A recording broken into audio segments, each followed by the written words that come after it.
Hej, vi prøver at lave version 2, hvor vi putter en parallel, eller to måske, ind i, det var en lørdag aften. Der var så 2 takter her, takt 12, den her nede. Jeg var sådan lidt, netop fordi at man får en G-akkord, og så får man den ikke opløst i dominanten der, man får den ikke opløst til tonika, men at den går videre til subdominanten. Og der er det, at man kan gøre noget. Og så hernede synes jeg heller ikke, det var sådan helt optimalt. Så jeg vil lige prøve en gang, og først at se, om jeg kan bruge nogle parallelle funktioner her. Og det, som jeg prøver her i første omgang, det er, at jeg har til den sidste frase, der har jeg sådan en stærk G7-akkord her. Og der kan man lave den her, i stedet for at gå til tonika, der kan man lave den her skuffende slutning, eller overraskende slutning, eller hvad man skal kalde den for. Det hedder en skuffende slutning, når man går til 6. trin i stedet for 1. trin. Og så den her faktisk går til, i stedet for C-dur, så går til A-mol. Det prøver vi lige en gang. Her. Godt. Og den her er jo sådan også lidt noget altså fordi at vi har en G7 herover, og så kunne det være sjovere måske med en anden akkord. Og der er det igen, at vi kan prøve at lave nogle kvintforbindelser. Vi nu skubber vi os til A-mol. Og en god vej rundt, kan man sige, med en kvintspring, det vil være, at vi tager subdominantparallellen der, nemlig D-mol, og fyrer ind her. Så hører vi lige, hvordan det lyder.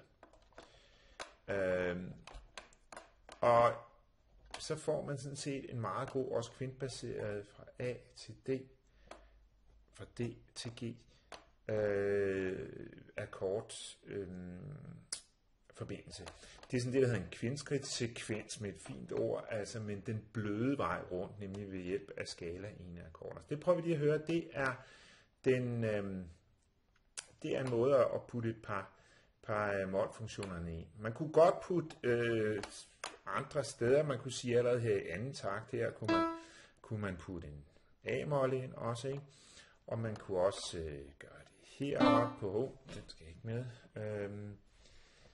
Men altså igen så er det ikke et spørgsmål om at putte så mange eksotiske weirdos akkorder ind i nummeret. Det er mere det der med at krydre det en lille smule med nogle målfunktioner, som der nok er bedst scoring på i sidste ende. Det er klart, at alle de steder her er der nogle muligheder, hvor man har C-dur i stedet for tonika, så tonika parallel.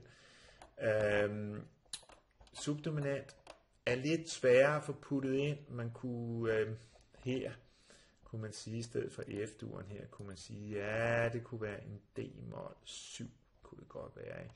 Men så kommer vi lidt over i noget jazz, halløj, og det er selvfølgelig en mulighed her, men vi vil lige prøve at høre den her først, hvor vi har nøjes med at skifte 2 akkorderne ud til sidst med 2 målfunktioner. Nu prøver vi lige at høre forfra en gang.